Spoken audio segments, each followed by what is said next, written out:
వివేకానందుని యొక్క పర్సనాలిటీ, ఆయన చేసినటువంటి పని, ఆయన వ్యక్తిత్వము, తర్వాత ఆయన రచనలు గానీ, ఆయన బోధనలు గానీ అవన్నీ గూడా ఆనాడు ఎంత రిలవెంటో ఇప్పుడు ఇంకా ఎక్కువ రిలవెంట్ ఏమో అని నాకు అనిపిస్తుందండి. ఎందుకు సార్ అట్లా? సమాజానికి చాలా రిలవెంట్ అని నాకు అనిపిస్తుంది. ఎందుకంటే India it was a colonised place.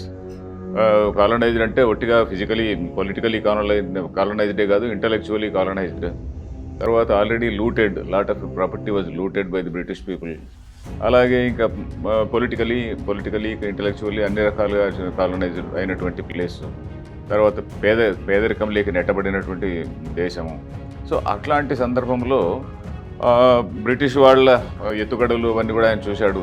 Abrahamic religions యొక్క ఎత్తుగడలు, వాళ్ళు ఏ విధంగా హిందూ ధర్మాన్ని నాశనం చేయాలి అనేటువంటి దీంతో అజెండాతో ఉన్నారు, ఎలాగా ఇక్కడి వాళ్ళ సహాయాన్ని ఎలా తీసుకుంటున్నారు, ఇట్లాంటివన్నీ కూడా ఆయన చూశాడు అనమాట, ఫిజికల్గా చూశాడు.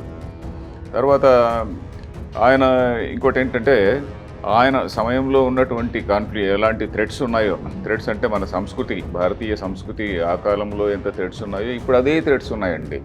ఇప్పుడు కూడా మనకు బయట నుంచి థ్రెట్స్ ఉన్నాయి. ఏదో భారతదేశాన్ని బ్రేక్ చేయాలనేటువంటిది వాడెవడో జార్జ్ సోరోస్ కావచ్చు, ఇంకోటి కావచ్చు, ఇట్లాంటివన్నీ భారతదేశాన్ని బ్రేక్ చేయాలి అనేటువంటి వాళ్ళు కొంతమంది.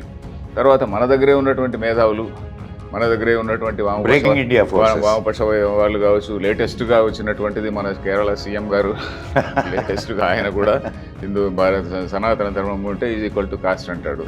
సంవత్సరం కిందట ఇంకొక తమిళనాడు ఇప్పుడున్న డిప్యూటీ సీఎం ఆయన కూడా సనాతన ధర్మం ఈజ్ ఈక్వల్ టు కాస్ట్, అది మలేరియా, డెంగ్యూ అన్నాడు.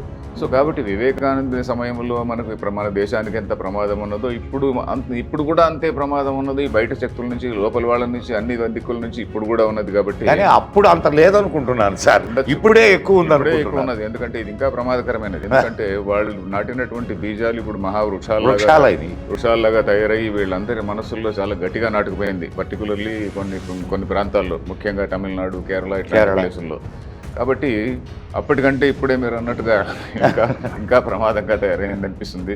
కాబట్టి సనాతన ధర్మం గురించి కొంత సరైనటువంటి అవగాహన రావాల్సినటువంటి అవసరం చాలా చాలా ఉందండి. అందువల్ల వివేకానందుడు చెప్పినటువంటి బోధనలు ఇప్పుడు చాలా చాలా అవసరం అని నేను నమ్ముతానండి.